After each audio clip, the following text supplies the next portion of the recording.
I accidentally got pulled into an apocalypse game. Every player rushed to grab powers like lightning and teleportation. But I chose the most overlooked power, infinite wealth. Everyone laughed, saying money was useless in the apocalypse. But they didn't know zombies weren't the real threat. Powered humans were. Our class beauty, Liu Ruyan, chose mind control. When she saw my power, she mocked me. Gee, Boda, you're seriously obsessed with money. It's the apocalypse. What good is money? Before I could explain, she turned to the class heartthrob, Chu Sheng. He had chosen the power to gain love. I can earn the love of humans, even zombies. With true love protecting me, I can't die. Just then, the system spoke again. Attention. The apocalypse will begin in 1 year. This game will have only one winner. There are no friends in this game. Everyone is an enemy. I immediately left and started my survival plan. I only had 1 year to prepare. I picked a small island on the world map. I dropped $1 billion on it and named it Jibo Island. I claimed I was developing a tourist resort. I bought 10 cruise ships and made the NPCs sign NDAs. Then I shipped all the construction vehicles and materials to the island. I bought 100 planes and chartered workers in from everywhere. I also bought anti-tracking jammers and confiscated their phones. 10 fortresses were built, strong enough to withstand a magnitude 12 earthquake. They were fully camouflaged and invisible to satellites. But the real apocalypse bunker was underground.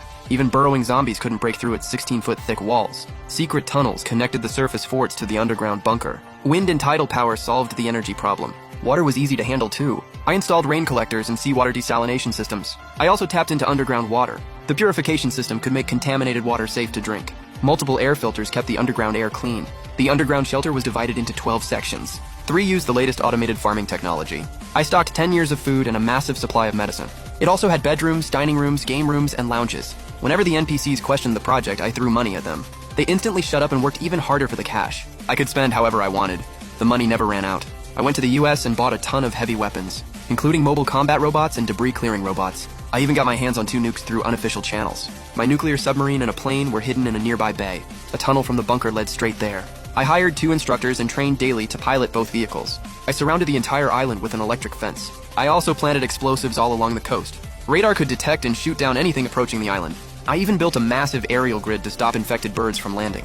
A year later, the island's defenses were complete. To mislead my enemies, I launched flashy tourism projects worldwide. I could fly directly to those backup shelters if needed. After sending away the last NPCs, I had the whole island to myself. I bought an entire space exploration company. I took control of 6,122 satellites to keep my network stable. That year, I also bought airlines and shipping companies worldwide.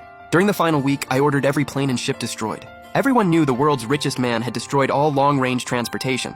Only the players knew that Billionaire was also their competitor. Then a message from Liu Ruyan popped up in the player chat.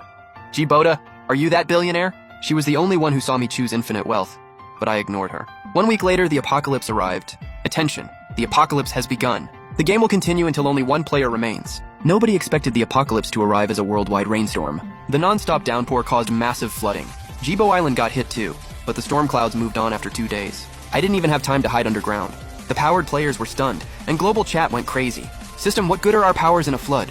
Yeah, System, that's not fair. Did I ever say the apocalypse would be a zombie virus? Everyone went silent except me. None of them had any assets when they entered this world.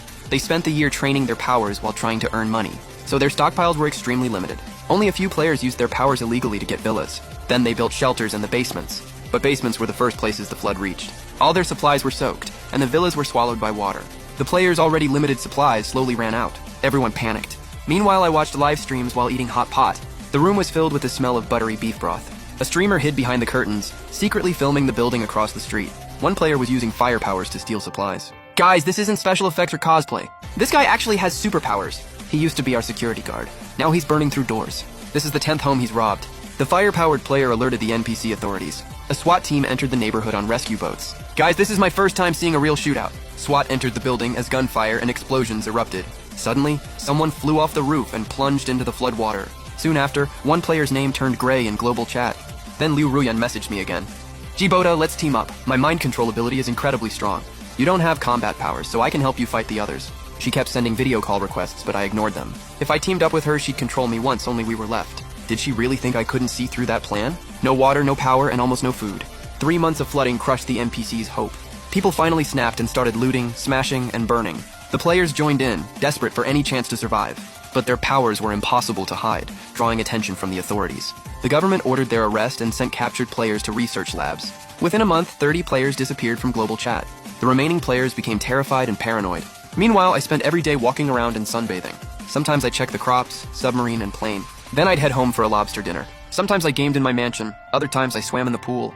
But the good times didn't last.